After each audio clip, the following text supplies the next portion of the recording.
Você acompanha agora o Jornal da Rede Alesp. Tudo sobre o Legislativo do Estado de São Paulo.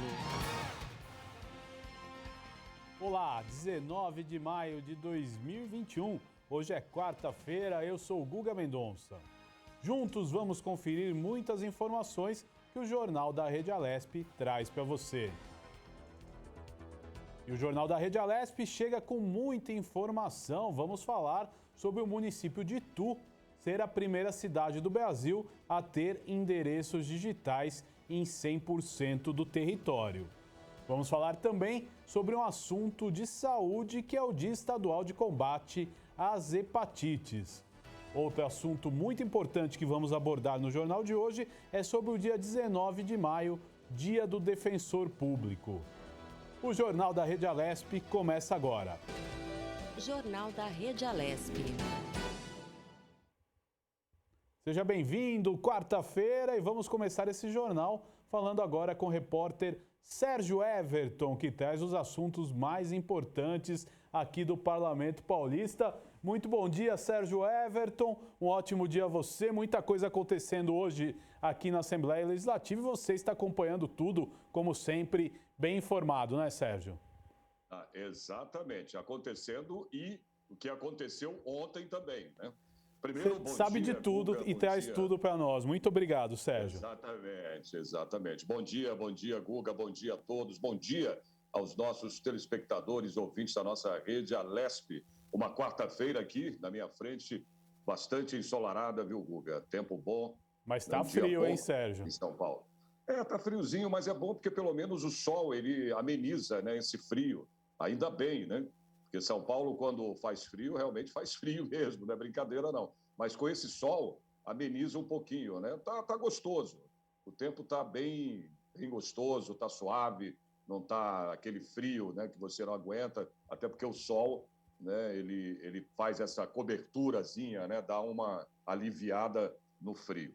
Mas vamos lá, Guga, vamos lá, falando de ontem, inclusive, hoje a gente tem, né, a casa tá cheia, né, de trabalhos hoje na Assembleia, aí na nossa Casa de Leis, mas ontem também tivemos, né, tivemos inclusive duas sessões extraordinárias, uma na parte da manhã, às 10 horas da manhã, né, lembrando sempre ao telespectador que essas sessões extraordinárias, elas acontecem, né, Guga, em ambiente virtual, né, que tem acontecido aqui por causa dessa coisa nossa que a gente tem vivido aí, dessa pandemia, não tem jeito, né?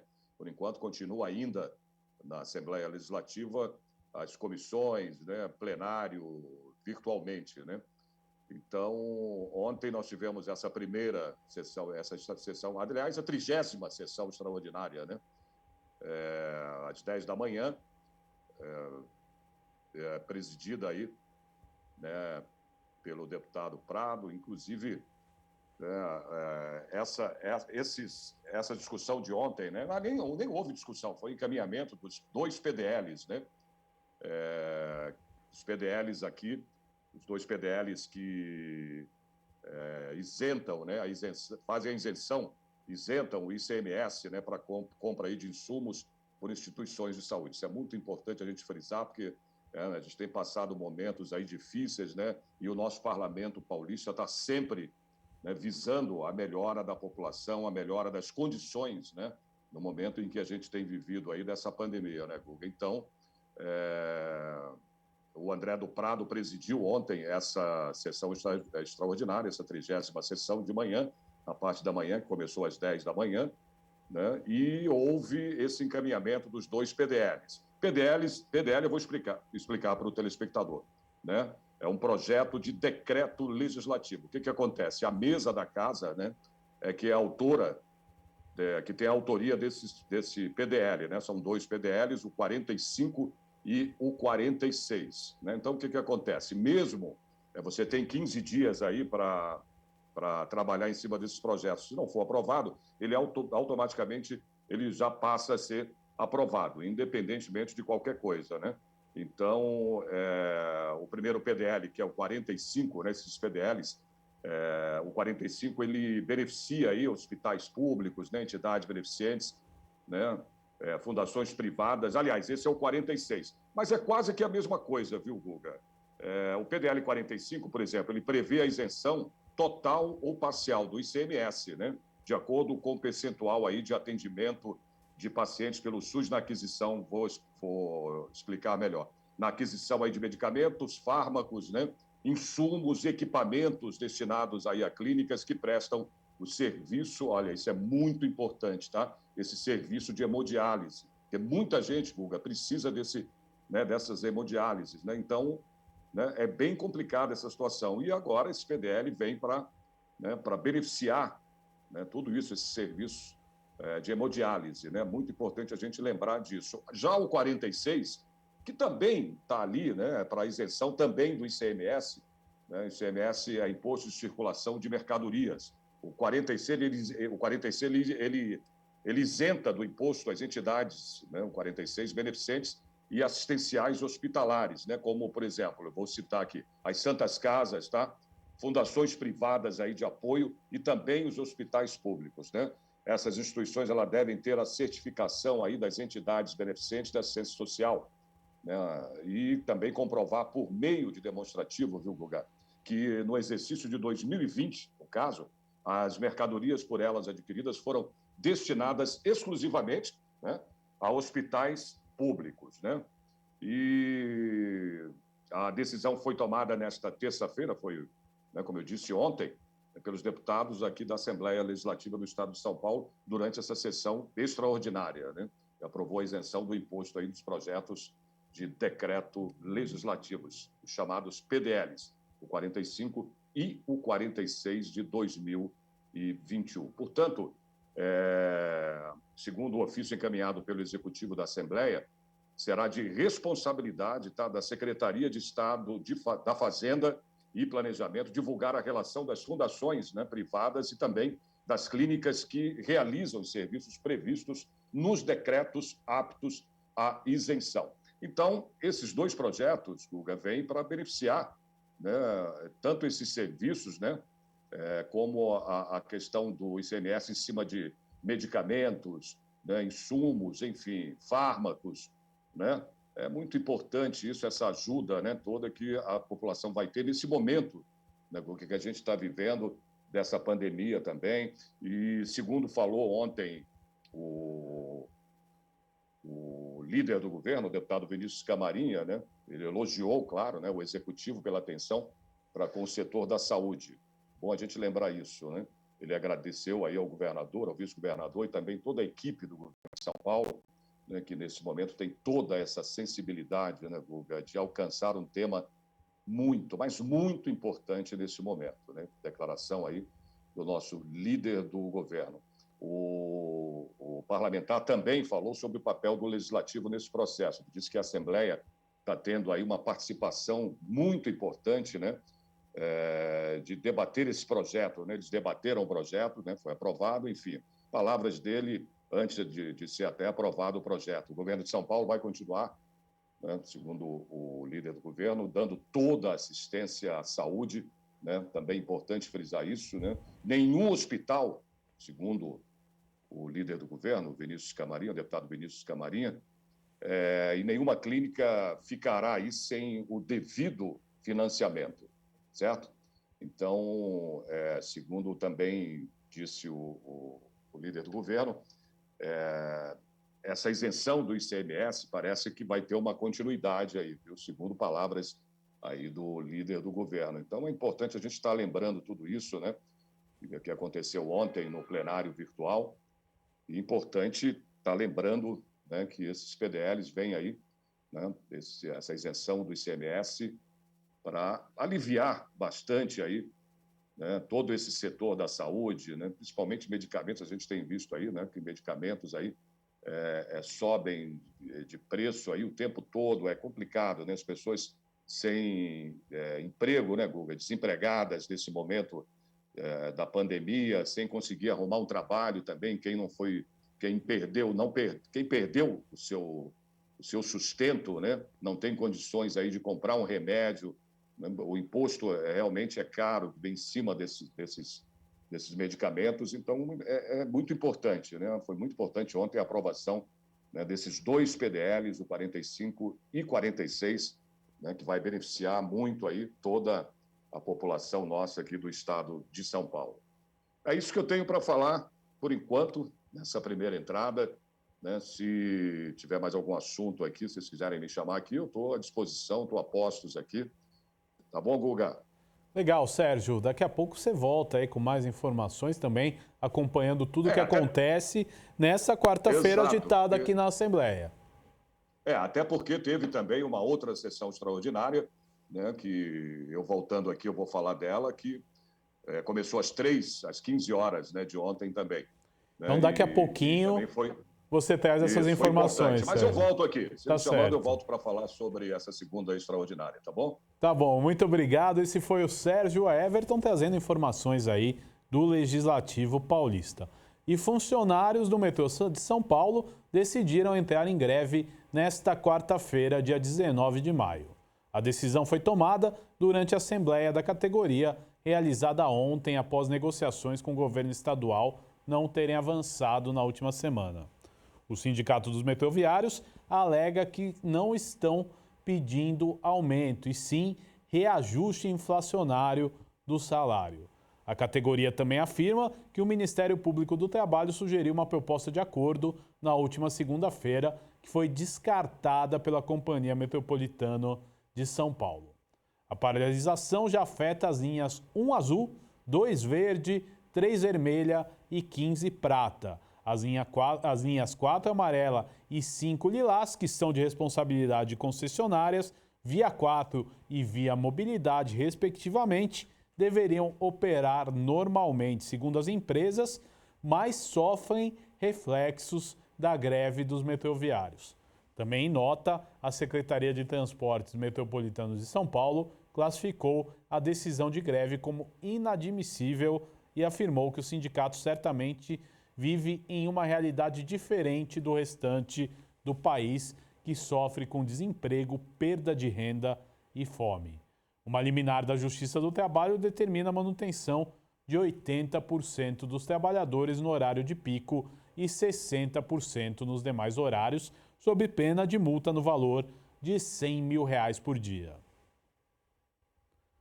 E agora vamos falar sobre o evento que está acontecendo neste momento aqui na Assembleia Legislativa de São Paulo, uma audiência pública falando aí do soro anti-Covid desenvolvido pelo Instituto Butantan. Vamos ver se a gente tem imagens no telão desse evento. Agora, o presidente do Instituto Butantan, Dr. Dimas Covas, fala na audiência pública. Vamos acompanhar um trecho. É uma análise dos aspectos éticos do estudo clínico. Isso pode acontecer muito rapidamente após essa solicitação da Anvisa. Né? E, só para terminar essa questão, vem a questão do uso emergencial. Lá no começo, deputada, quando inclusive nós conversamos, a nossa intenção era a solicitação do uso emergencial, por comparabilidade. Quer dizer, como nós já temos muitos soros aqui, né, que já mostram a sua segurança e assim por diante, era um uso emergencial, né, para iniciar a aplicação num número pequeno de pessoas, para obter os dados de segurança e aí fazer a expansão disso. Isso não foi possível, a Anvisa não permitiu que a gente trilhasse esse caminho, mas acho que logo que ela autorizar e a gente começar a usar, na sequência nós vamos encaminhar o uso emergencial. Não é? Então, o soro para o Butantan também é uma prioridade, não há dúvida nenhuma, tem uma grande equipe trabalhando aqui, atendendo essas necessidades que são criadas, mas existe essa burocracia que, no meu modo de entender, poderia, sem dúvida nenhuma, ter sido simplificada em função do momento. Tá? Lógico, a gente não pode passar por cima da segurança, etc., mas o momento também exige atitudes. Tá? Com relação... posso prosseguir, né, deputado Carlão? Obrigado, doutor Dimas. Pode prosseguir. Pode, lógico. Posso prosseguir, né? Então, depois eu tenho as perguntas do deputado Dirceu. E aí tem uma coisa interessante, né? Surgiu essa notícia lá de que a Europa estava discutindo o passe verde, né? O passaporte verde, e naquele momento eram para as vacinas registradas no território europeu. Né? Então, naquela lista eles reconheciam as vacinas registradas no território europeu. Tá? A Coronavac não é uma vacina registrada no território europeu. Tá? Então, por isso, ela não entrou naquela lista. Mas, após essa manifestação, ocorreu, primeiro, a incorporação de uma vacina chinesa que é muito parecida com a Coronavac, né, que é uma vacina produzida pela Sinopharm, ocorreu a incorporação no COVAX Facility. A Organização Mundial de Saúde reconheceu a vacina e recolheu ela, escolheu ela para também participar da COVAX Vacina. Imediatamente ela entrou no passaporte verde. Nas próximas semanas, a Organização Mundial vai fazer a mesma avaliação em relação à Coronavac. A organização já foi na China, já visitou a empresa, já fez a sua avaliação e brevemente ela também deve reconhecer a vacina e, com isso, imediatamente ela passa a fazer parte da disponibilidade de vacinas para o mundo, não só para a Europa, para o mundo, e ela pode fazer parte, sem dúvida nenhuma, do passaporte verde. Com relação ao deputado Barros Munhoz, o senhor me emocionou também, viu, deputado? Muito agradecido pelas suas Estamos de volta. palavras, Você acompanhou o isso presidente do Instituto Butantan, Dimas Covas, que participa agora de uma audiência pública aqui no Legislativo Paulista, comandada pelo presidente da Assembleia Legislativa, deputado Carlão Pinhatari, que aborda o soro anti-Covid, e o Dimas Covas também esclarece aí dúvidas dos nossos parlamentares. Essa audiência que acontece nesse momento aqui no Parlamento Paulista. E agora vamos com a nossa primeira entrevista. Vamos falar sobre o município de Itu, que vai ser a primeira cidade brasileira a ter endereços digitais em 100% do seu território. Sobre esse assunto, nós vamos conversar agora com a Priscila Fagundes. Ela é diretora do Instituto de Economia Agrícola da Secretaria de Agricultura e Abastecimento. Vamos recebê-la aqui no Jornal da Rede Alesp. Tudo bem, Priscila? Seja bem-vinda ao nosso jornal. Muito obrigado pela sua presença. Bom dia a todos. É um prazer estar aqui e trazer um programa tão importante e uma notícia tão boa para vocês. Priscila, vamos falar um pouquinho do programa Rotas Rurais, que apresenta, os primeiros resultados depois de um pouco mais de um ano de trabalho em Itu, no interior de São Paulo. É a primeira cidade a ser 100% mapeada. Qual que é a importância de todos os cidadãos aí terem, seu endereço mapeado de forma digital? Bom, o programa Rotas Rurais, ele é um programa que começou, então, há um ano e meio atrás. É um projeto de pesquisa. A gente detectou que a maioria da população rural não tem endereço, e isso acontece que acaba afetando a cidadania desse produtor, desse residente da área rural.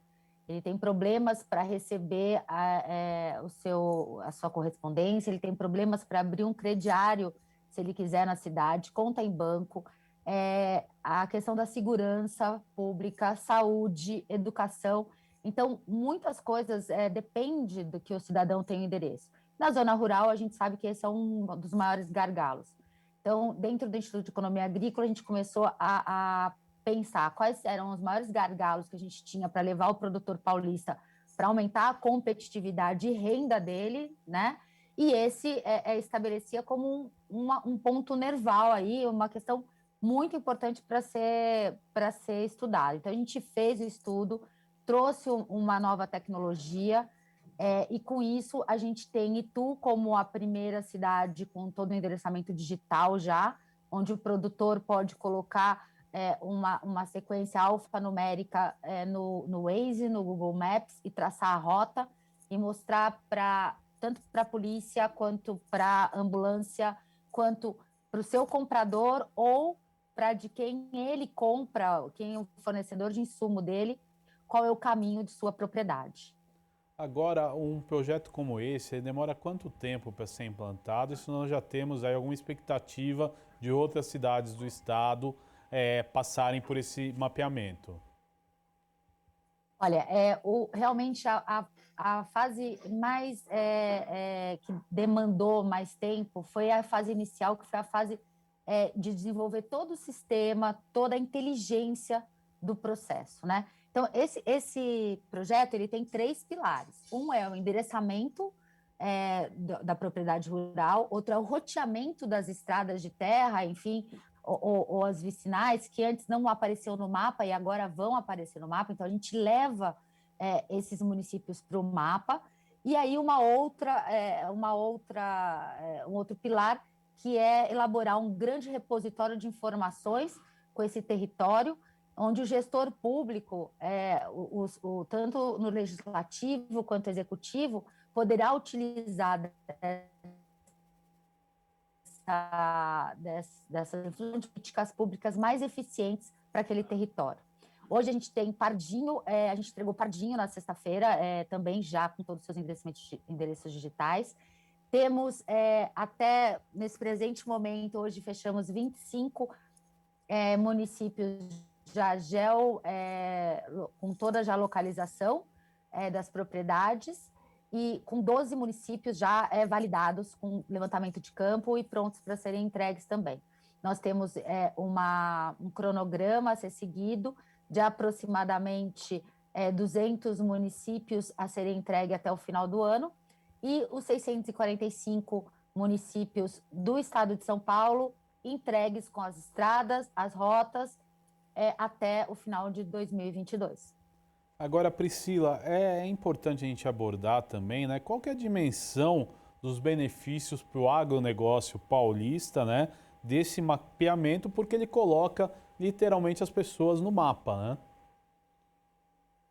Isso, é muito importante. Então, é isso que eu estava dizendo no começo, né? Se a gente pensar hoje, muito se fala em agricultura 4.0, em tecnologias inovativas, e a gente traz uma série de importantes inovações para o agronegócio. Hoje o agronegócio está tecnificado, mas quando eu penso que na zona rural eu ainda não tenho o endereço desse cidadão para que ele possa fazer um planejamento da logística de distribuição da sua produção, onde da compra de insumos, que ele não tenha desperdício na sua comercialização. Então, eu trago uma série, só com o estabelecimento do endereço e o roteamento das estradas, eu trago uma série de vantagens competitivas para esse produtor rural e para esse agronegócio local. E quando eu falo que eu estou construindo uma plataforma com dados, onde tanto o cidadão, né, o produtor rural, quanto o poder público poderá utilizar para elaborar políticas públicas para o agronegócio local muito mais eficazes, eu trago, então, uma vantagem competitiva para o agro do estado de São Paulo, muito mais dos outros. Pequeno probleminha de sinal, agora voltou, Priscila. É importante também a gente abordar, né, e você explicava para o nosso telespectador, né, as facilidades de um momento como esse, crescimento de vendas online, de entregas, né, diretas por aplicativo. Qual que é o benefício que chega para o morador aí das zonas mais afastadas que terão seu endereço digital mapeado a partir de agora? Bom, a gente, além da questão da competitividade, que é isso que você traz, então você pode oferecer uma gama de ferramentas modernas de comercialização do produto, mas mesmo facilitar as maneiras tradicionais de comercialização e de inserção de mercado, né? Saber quem são os compradores que estão por perto e fazer um planejamento de distribuição. Então, isso é um ponto. Outro ponto que é bastante importante que a gente traz com esse endereçamento digital para o morador distante é a questão da segurança pública e a questão da saúde. O acesso a ambulâncias e acesso à segurança pública. Acesso a serviços públicos de qualidade. Isso a gente também consegue levar. E quando o cidadão tem acesso a esses serviços, ele, consequentemente, aumenta a sua competitividade também. Agora a senhora fez visitas recentes aí, tanto a Itu como Pardinho, né? Qual que é a sensação da população ao saber que o endereço ele está mapeado de forma digital? Qual que é a receptividade? Olha, eu posso dar uma declaração pessoal minha, é muito, muito gratificante fazer parte de um projeto desse, coordenar um projeto desse, porque é quando você vê a sua pesquisa, né, levando à população uma solução de um problema que quem vem da zona rural, né, quem tem familiares, enfim, que vive essa problemática, e quando tem essa solução, é extremamente gratificante. A população está muito satisfeita, só de conseguir, você imagina, quem tem hotéis, restaurantes, turismo rural, que hoje cresce tanto no estado, essa ferramenta vai auxiliar muito esse pequeno empreendedor da zona rural. Então, é um projeto que está sendo muito aguardado pela população rural e que está sendo muito bem aceito pela população rural. Agora, Priscila, é importante também, você mencionou 25 municípios, né, já em fase final, né? Quais os passos, qual que é o prazo aí para a finalização e para a abertura de mais municípios? Nós temos um cronograma e a gente segue nós dividimos o estado, então, por regiões, pelos escritórios de desenvolvimento rurais, e a gente vai, os municípios que fazem parte dos escritórios, nós estamos fazendo a ação, né? A escolha dos municípios são técnicas, então a gente verifica as bases de dados e a gente vai fazendo a sobreposição e isso fica pronto. Como que é um passo? Então, a gente tem um site, dentro do site do Instituto de Economia Agrícola, tem um link para o Rotas Rurais, e lá o município pode entrar, o representante do município entra nesse site, encaminha as informações do município, faz um cadastro, ele se cadastra junto à Secretaria da Agricultura, a gente elabora um convênio com esse município, e a partir de então, ele entra no cronograma dos nossos trabalhos, né? Até o final do ano, nós temos já 7 EDRs para entregar, né? E como eu disse aí, em torno de 200 municípios para serem entregues. Priscila, quero agradecer a sua participação no Jornal da Rede Alesp desta quarta-feira. Então, uma próxima oportunidade a gente trazer aí atualizações desse projeto. Agradeço a participação. Bom dia a todos e a todas as informações que tiverem, que gostariam de ter sobre o projeto, a gente está à disposição no Instituto de Economia Agrícola e no site da instituição tem todas as informações também. Muito obrigado. Falamos aí dos municípios mapeados 100% digitais no estado de São Paulo e Tu é a pioneira nesse sistema. E a repórter Melissa Araújo traz os destaques do programa Tribuna Virtual realizado na tarde de ontem. Vamos acompanhar. No Tribuna Virtual desta terça-feira, 18 de maio, os parlamentares debateram temas como meio ambiente e uma medida adotada na cidade de Avaré para identificar munícipes com resultado positivo de Covid-19. O deputado Carlos Gianazzi, do PSOL, ocupou a tribuna virtual para falar da nota técnica, divulgada pela Rede de Escolas Públicas e Universidades, sobre a expansão do Programa de Ensino Integral, o PEI. A REPU é a rede de escola pública e universidade. É uma entidade importante formada por pesquisadores, por professores universitários e também professores da rede estadual, né, que produz notas técnicas importantes, né, científicas, fundamentadas, e a REPU acabou de divulgar agora uma nota técnica sobre a expansão do PEI, que é o Programa de Ensino Integral, e confirmando todas as denúncias que nós estamos fazendo já há um bom tempo, né? Sobre o fechamento de turnos, que representa hoje, eu tenho aqui uma síntese que eu vou tentar colocar aqui para vocês entenderem. Olha, eu vou sintetizar bastante, mas eu vou colocar na minha rede social a nota técnica para que todos tenham acesso a ela e leiam, mostrando todas as contradições desse programa, que é uma verdadeira farsa. A deputada Janaína Pascoal, do PSL, fez uso do tempo regimental para informar que foi contatada por uma moradora da cidade de Avaré, que denuncia a aprovação de um projeto de lei que cria pulseiras de identificação para pacientes que testaram positivo para a Covid-19 e seus familiares.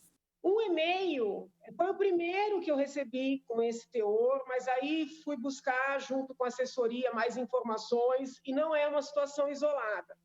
Um e-mail do munícipe da cidade de Avaré, né, a linda cidade de Avaré, reclamando, protestando contra uma lei municipal que foi aprovada pela Câmara de Vereadores de Avaré e sancionada pelo senhor prefeito, determinando que as pessoas com Covid-19, ou seja, que foram testadas positivo, e também as pessoas com suspeita de Covid-19, e até mesmo parentes dessas pessoas sejam obrigados a utilizar uma pulseirinha de identificação. Eu entendo o objetivo da Câmara, entendo a boa vontade do prefeito, todos nós estamos buscando os melhores caminhos para combater essa doença que é grave, que tem matado tantos brasileiros. Mas a pessoa que me escreveu indignada, e eu, com todo respeito, entendo que essa pessoa tem razão, porque as marcações, né, elas remontam a um período assim, muito triste da nossa história, né? Um período de totalitarismo, um período de exclusão, de discriminação. Quando eu digo da nossa história, da história da humanidade, né? Não só do Brasil. Então, eu queria pedir, né, para os vereadores de Avaré, para o prefeito de Avaré, eu sei que a lei é bem recente, né, não tenho ainda conhecimento se já está em execução, se já tem pessoas que foram forçadas a colocarem essa pulseirinha, se as sanções previstas na lei municipal já foram eventualmente aplicadas. Mas eu queria solicitar às autoridades de Avaré, se possível, que reflitam se é o caso, né, de nós adotarmos essa medida tão extrema. Vi que há outras cidades no estado de São Paulo que aprovaram legislação parecida, algumas já voltaram atrás, né? Outras estão avaliando se vão seguir por esse caminho ou não. Mas como a reclamação que eu recebi foi de Avaré, eu peço às autoridades de Avaré me colocando à disposição para conversarmos sobre o tema, para aprofundarmos a discussão. Por conta das recentes medidas restritivas do Plano São Paulo, as atividades parlamentares acontecem remotamente. O Tribuna Virtual é transmitido ao vivo da 1 às 3 da tarde, na programação da TV e no canal da Rede Alesp no YouTube.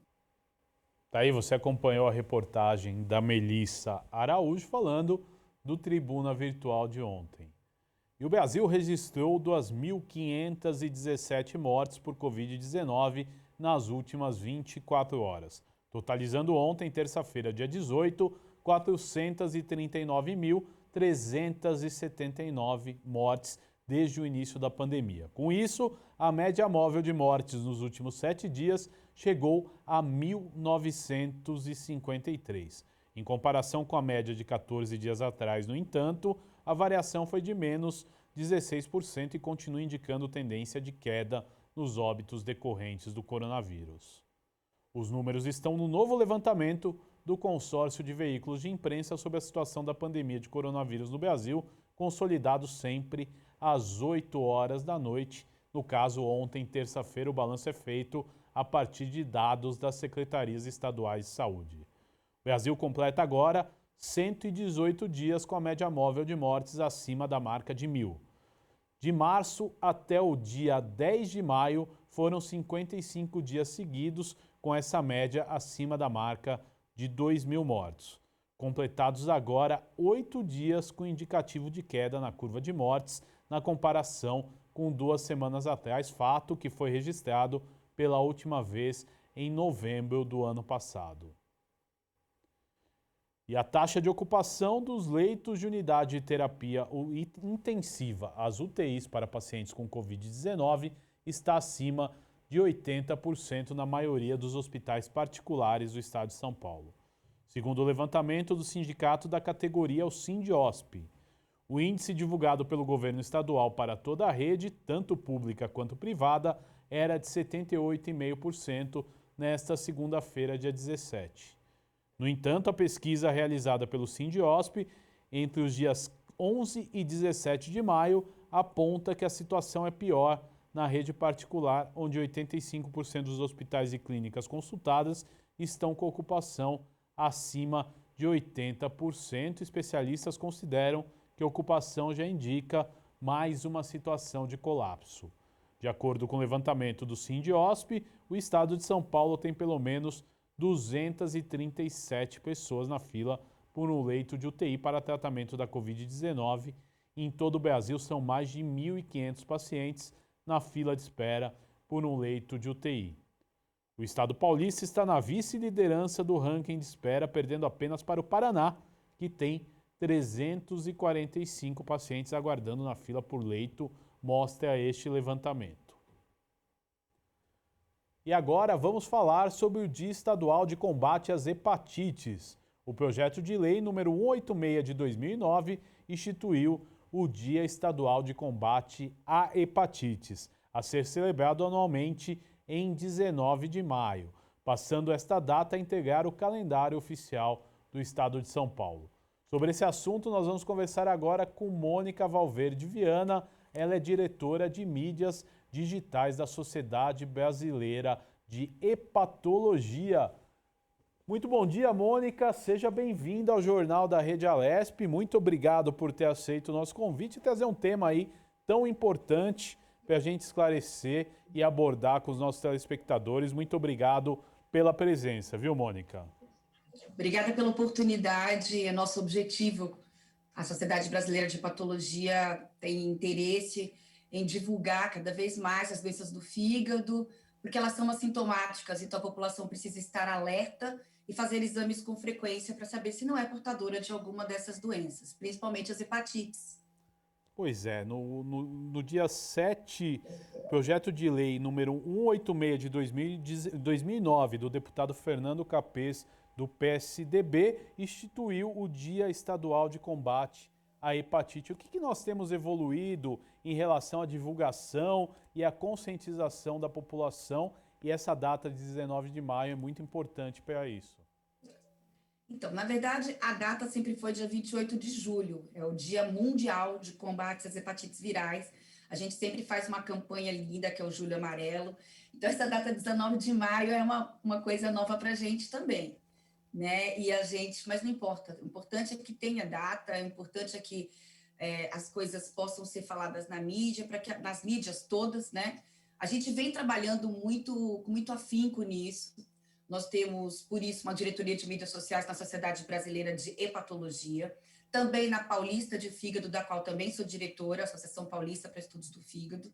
E a gente vem divulgando para a população. A gente tem uma mídias sociais para médicos, que são as da SBH e da APF, e a gente tem uma mídia muito especial, que é do Instituto Brasileiro de Fígado, que é tudo sobre fígado, com linguagem para leigos, na qual a gente aborda os mais diversos temas e fazemos muitas campanhas, por exemplo, sobre o câncer de fígado, que é um câncer completamente assintomático, sobre a cirrose hepática, que toda doença hepática ela vai terminar, né, o estágio final é a cirrose hepática, e aí com um risco grande de evoluir para o câncer de fígado, e todas essas doenças são assintomáticas, então a população precisa, de quando em quando, saber se não está portando alguma doença do fígado. A mais comum de todas é a esteatose hepática, a gordura no fígado. Mas as hepatites virais, a gente tem muita novidade. A gente tem 100% praticamente de cura para hepatite C com medicações por via oral, disponíveis pelo SUS. A gente tem para hepatite B medicações também por via oral excepcionais, que são os tendofovírus, o entecavir. A gente tem aí agora lançamento, acabou de ser incorporado também no SUS, o tendofovir alafenamida para hepatite B, que é uma medicação também que não faz mal nem para o rim, nem para os ossos, que o anterior ele poderia ter como efeito adverso depois de alguns anos lesão nesses órgãos. E a gente tem aí trabalhado com afinco por mais novidades mesmo. A gente tem CTAs, Centro de Testagens e Aconselhamento, em todas as cidades do Brasil a gente tem isso. E esses lugares, a testagem é completamente gratuita, e a gente tem, nesses locais, o encaminhamento para um de nós, para qualquer um de nós no Brasil, especialistas em fígado, hepatologistas, né? E esse paciente chega na nossa mão e ele vai ser encaminhado para o tratamento adequado pelo SUS mesmo, ou se tiver plano de saúde, se tiver outra possibilidade, usando a possibilidade que o paciente tem. Mas a gente tem muito orgulho de dizer que o nosso SUS tem as melhores medicações hoje para hepatite que existem no mundo. Agora, Mônica, é legal a gente explicar para o nosso telespectador e até esclarecer quais os tipos de hepatite, quais os tipos que são mais perigosos. É legal a gente explicar, porque o pessoal vê muito hepatite A, B, C e tal, mas não sabe as diferenças. Então é legal a gente dar uma explicação breve sobre isso. Tá bom. Bom, a hepatite A é aquela que a gente tem quando a gente é criança, quando a gente é adolescente. Às vezes a gente tem depois de adulto também, né? Que é uma hepatite que pode ser bem sintomática, aquela que todo mundo já viu alguém com os olhos amarelos, meio enjoado, cansado, mas astênico, né? Com um pouco mais de cansaço mesmo. Essa hepatite ela é curável em 100% dos casos, a não ser que você tenha uma hepatite fulminante pelo vírus A, e aí às vezes a gente precisa internar esse paciente, mas assim, não é o comum. A esmagadora maioria dos casos, o paciente passa muito bem, fica excelente, e ele vai ter alta e não vai ter sequela nenhuma no fígado. A hepatite C, eu falei para vocês agora que a gente tem praticamente 100% de cura em todos os casos, com a medicação por via oral, sensacional, é um comprimidinho, gente, é uma coisa maravilhosa, tá? E se o paciente já tem cirrose por hepatite C ou por hepatite B, ele fica acompanhando com a gente, com o hepatologista, para o resto da vida, tá? Porque esses pacientes têm um risco maior de ter câncer de fígado e vão descompensar a cirrose em algum momento, podem demandar transplante. Então, a gente sabe que tem que acompanhar de perto. A hepatite delta, ou D, é uma hepatite que só coexiste quando o paciente tem hepatite B de bola. E a gente também acompanha esse paciente, é um paciente um pouco mais grave e tal, é mais comum no nosso país, no norte, na Amazônia, no Acre, né? Aqui, por exemplo, em São Paulo, no Rio de Janeiro, a gente praticamente não vê hepatite delta. A hepatite E é uma hepatite de gestantes. A gente se preocupa mais, ela não é somente na gestante que ela acontece, mas na gestante é a que a gente fica com bastante cuidado e preocupação, porque essa paciente pode evoluir também com hepatite mais grave, então precisa ser acompanhada, é por isso que a gente testa essa pessoa para todas as hepatites, né? Nós testamos para tudo no pré-natal. E por último, eu deixei a hepatite B de bola, tá? Que você perguntou qual seria mais grave ao seu ver. A hepatite B de bola não tem cura até hoje. A gente tem medicação que controla a carga viral, a gente consegue zerar essa carga viral rapidamente, e aí a gente tem duas medicações melhores, a gente tem 3 medicações excelentes, né? Que são o tenofovir e o entecavir, e a gente tem essas medicações que são de baixo custo, estão disponíveis no SUS também. É um comprimidinho só também por dia, não tem efeito adverso nenhum, é super tranquilo, mas a gente zera essa carga viral e esse vírus permanece quase que sempre ali no fígado, podendo reativar a qualquer momento. Esse paciente pode ter câncer de fígado mesmo sem ter cirrose, diferente das outras hepatites, onde isso é muito raro. Então, o paciente com gordura no fígado e o paciente com hepatite B, ele pode a qualquer momento evoluir para um câncer de fígado, pessoal, ficar atento, tá? Então, a gente nunca dá alta para esses pacientes, a gente fica de olho neles, a não ser que desapareça a doença, né? Agora é importante, né, você tocou no assunto um pouco fora da hepatite, que é a esteatose hepática, a popular gordura do fígado, que acomete boa parte da população, né? Quais as formas de tratamento, de prevenção, porque elas podem levar, como você falou, para um câncer e boa parte da população tem essa doença, né? Eu super agradeço a sua pergunta, porque esse, para nós, sociedade brasileira, é o assunto mais importante, tá? 33% do mundo tem gordura no fígado. Na nossa cidade de São Paulo, a última vez que eu pesquisei, de cada 10 crianças, 3 tinham obesidade na cidade de São Paulo. Então, o tratamento é a causa mais comum é o pré-diabetes e a obesidade, ou diabetes já instalado, mas é a obesidade. E a gente, é uma coisa muito importante ressaltar, porque quando a gente pega os pacientes que ficaram em casa na pandemia sem fazer acompanhamento médico, né, gente, porque pode estar em casa e tentar fazer, quem tem convênio, por exemplo, pode fazer coleta domiciliar. A gente no SUS não parou de atender consulta, tá? A gente continua atendendo os nossos ambulatórios. Ontem mesmo foi meu dia de ambulatório lá no Servidor Público Estadual de São Paulo, lotadinho, atendi todo mundo, e inclusive pacientes que estavam sumidos e que aparecem na porta. Doutora, pode me atender? Claro que posso, porque a pessoa perdeu o acompanhamento e isso não pode acontecer, justamente porque todos eles têm risco maior de evolução para o câncer de fígado. Então, a esteatose hepática é a causa mais comum hoje de transplante de fígado em mulheres nos Estados Unidos, tá? E está caminhando aqui no Brasil para ser, sim, é a segunda, mas vai estar virando a primeira causa também de transplante de fígado, de necessidade de transplante, de cirrose e de câncer de fígado. É uma doença, gente, que a gente trata com dieta e exercício físico. Existem medicações que a gente dá, principalmente quando é cabível para perda de peso, né? E quando é cabível também para diabetes e para o pré-diabetes. Mas é uma doença também hoje completamente controlável e a gente precisa que a população se atente para isso, procure um especialista, né? O hepatologista e o endocrinologista ajudam muito a gente, é necessário, porque hoje existem 400 milhões de pessoas diabéticas no mundo, e daqui a 10 anos a previsão é que elas sejam 700 milhões de pessoas. Então, essa é a doença que mais cresce, tanto em gravidade quanto em prevalência no mundo inteiro com relação ao fígado. Agora, doutora, é importante a gente abordar um outro tema que veio bastante à tona nos últimos tempos também, é a questão da hepatite medicamentosa, né? E em tempos o brasileiro ele tem muito costume de se automedicar e em tempos de pandemia da Covid-19 gerou muita polêmica também com a história do kit Covid. Eu gostaria que a senhora falasse sobre isso. Eu também super agradeço essa pergunta, fundamental para a gente teve pauta no Fantástico falando sobre isso.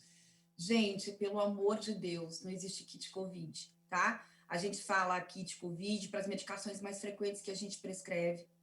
Não existe forma de prevenção de Covid com medicação. Ivermectina é uma medicação que é para parasitas, ela é hepatotóxica quando tomada em grande quantidade. E a gente tem visto muito paciente com hepatite medicamentosa, hepatotoxicidade por droga, como a gente fala, principalmente pela ivermectina, né? Mas também por outras. Então, excesso de Tilenol, excesso de anti-inflamatório. O paracetamol, ele é no mundo a causa mais frequente de hepatotoxicidade, ou seja, hepatite medicamentosa. Mas aqui no Brasil, aumentou de forma absurda as intoxicações, ou seja, as hepatotoxicidades, hepatite medicamentosa, por essas medicações do chamado kit Covid que as pessoas usam por aí. Então, já chegou paciente para mim com hepatite medicamentosa que falava para mim que cada vez que ele ia na farmácia ou no mercado, ele tomava ivermectina como prevenção. Isso não existe, não existe. E a gente já teve aqui na cidade de São Paulo alguns transplantes de fígado por hepatotoxicidade, ou seja, hepatite medicamentosa fulminante por ivermectina. Então, não tomem essa medicação não tem nenhuma evidência científica de ter efeito no COVID, tá? Não existe ainda medicação específica para COVID, vocês viram ontem que foram anticorpos, medicações, foram aprovadas pela Anvisa para ser usadas em casos leves e moderados de COVID, mas isso ainda não vai estar disponível para a população em geral. Pelo amor de Deus, se vocês acham que estão com COVID, se vocês têm sintomas, procurem um médico, procurem um infectologista, procurem um pneumologista, vão ao pronto-socorro. De preferência, procurem um médico da sua preferência, mesmo que seja um clínico, não tem problema. Né? Eu mesma tratei e trato muitos pacientes com COVID, que são meus pacientes e confiam em mim, mas a gente não faz prevenção de COVID, gente, isso não existe, prevenção. A prevenção é máscara, luva, não sair de casa, é ter cuidado com você, é fazer o máximo que você puder, isolamento social. Essas são as formas de prevenção eficazes, seguras e reconhecidas por todos os órgãos de saúde do mundo. Agora, doutora, voltando à questão das hepatites, é importante a gente esclarecer o nosso telespectador quais as formas de prevenção e controle. Quem está nos assistindo e de repente nunca fez um acompanhamento, que acompanhamento deve fazer para as mais variadas formas de hepatite?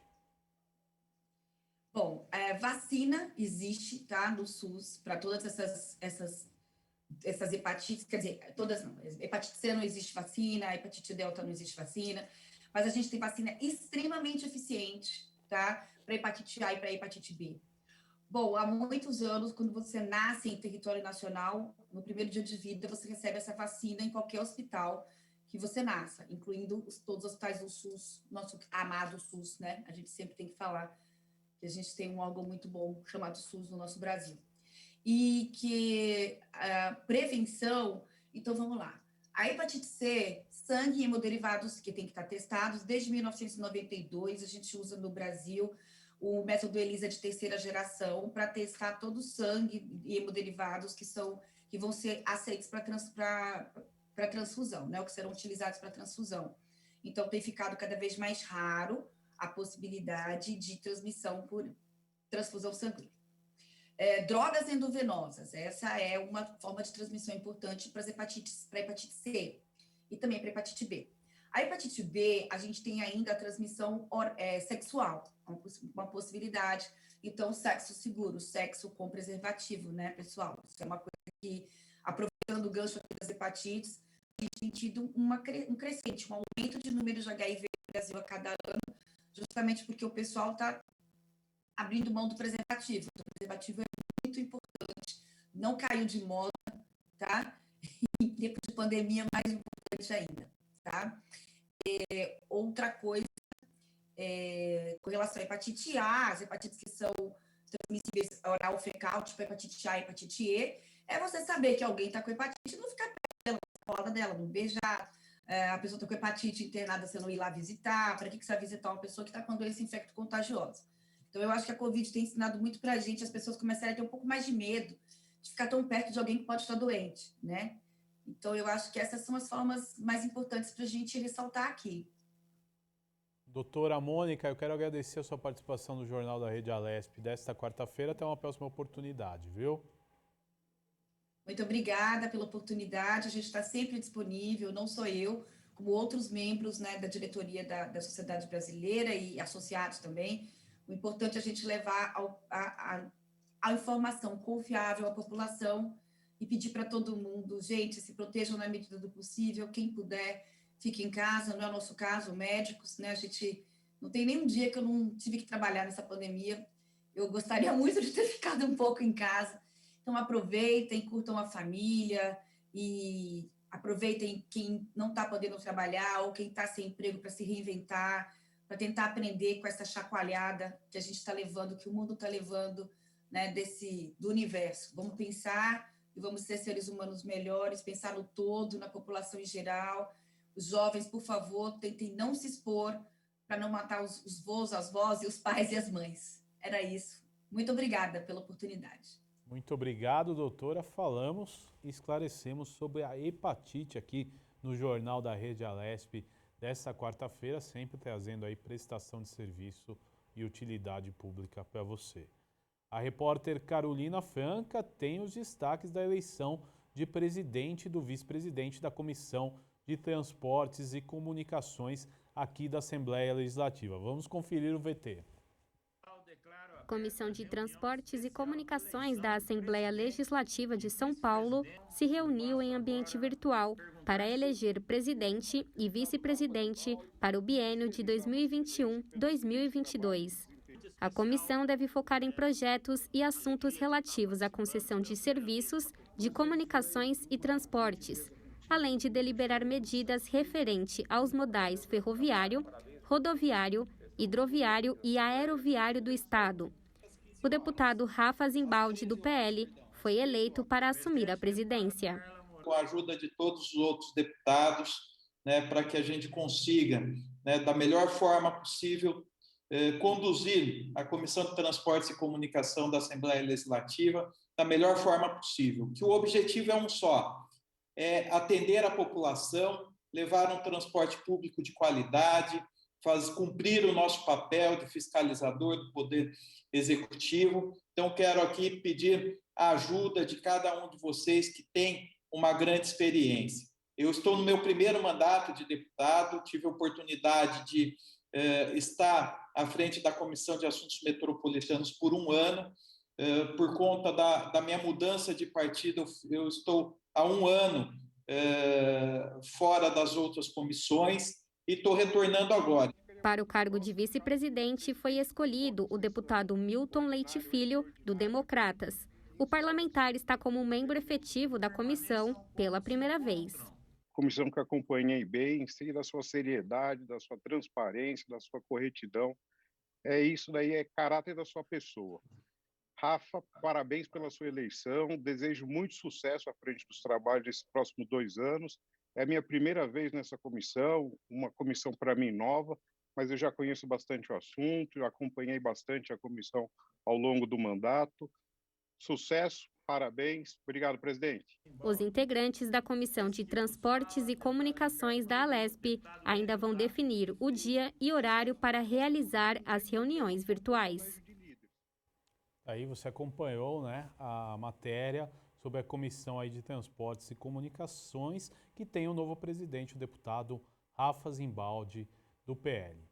E o governador João Dória entregou ontem em Araçatuba o último lote das obras de modernização da rodovia Feliciano Sales da Cunha, a SP-310. O investimento para os serviços realizados pelo DER, segundo a Secretaria de Transportes do Estado, foi de R$ 99.500.000, financiados pelo Banco Interamericano de Desenvolvimento, o BID. A obra vai do quilômetro 542.3 ao 56537, no trecho de General Salgado a Auriflama. Segundo a Secretaria de Desenvolvimento Regional, também foi assinado a autorização para a liberação de R$ 4 milhões para obras de infraestrutura no município de Araçatuba. E antecipada para maio, por causa da pandemia de Covid-19, a primeira parcela do 13º do Instituto Nacional de Seguridade Social, o INSS, que começa a ser paga no próximo dia 25. Os depósitos ocorrerão até 8 de junho, a segunda parcela do 13º será paga entre 24 de junho e 5 de julho. As datas são distribuídas conforme o dígito final do benefício, começando nos segurados de final 1 e terminando nos segurados de final 10.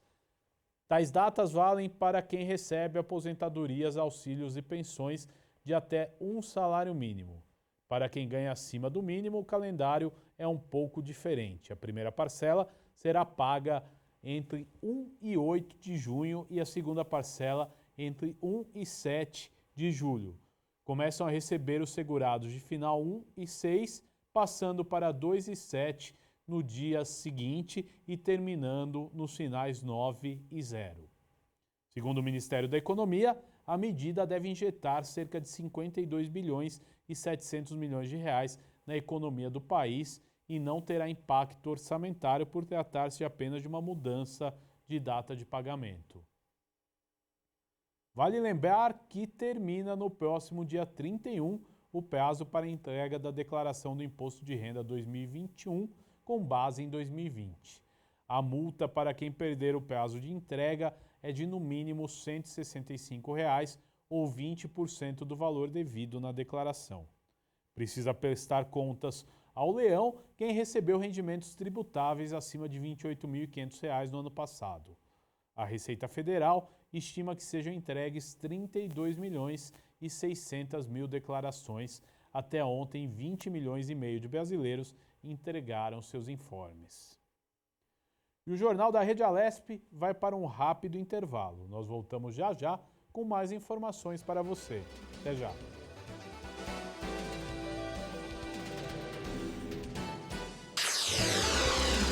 Você acompanha Jornal da Rede Alesp.